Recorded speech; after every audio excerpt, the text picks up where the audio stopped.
అనంతపురం జిల్లా ఉరవకొండ ఆర్డబ్ల్యూఎస్ కార్యాలయంలో నీటి సంపులో తన తల్లి లక్ష్మీదేవి దూకేసిందంటూ హరినాథ్ అనే యువకుడు హల్చల్ చేశాడు. సమాచారం అందుకున్న పోలీసులు, ఫైర్ సిబ్బంది 2 గంటల పాటు గాలించినా ఫలితం లేకపోయింది. అనుమానంతో పోలీసులు వారి సొంత ఊరైన పెదవడుగూరు ఫోన్ చేయగా లక్ష్మీదేవి అక్కడే సురక్షితంగా ఉన్నట్లు తెలిసింది. వీడియో కాల్ ద్వారా తల్లిని చూపించి వారం రోజులుగా మానసిక స్థితి సరిగా లేని ఆ యువకుడిని పోలీస్ స్టేషన్కు తరలించారు.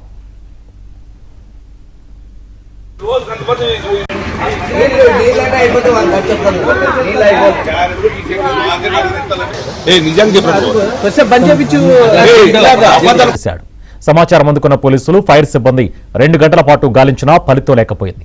అనుమానంతో పోలీసులు వారి సొంత ఊరైన పెదవడుగూరు ఫోన్ చేయగా లక్ష్మీదేవి అక్కడే సురక్షితంగా ఉన్నట్లు తెలిసింది.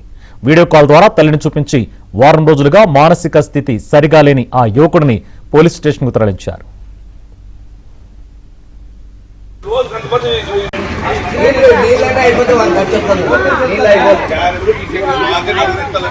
నిజంగా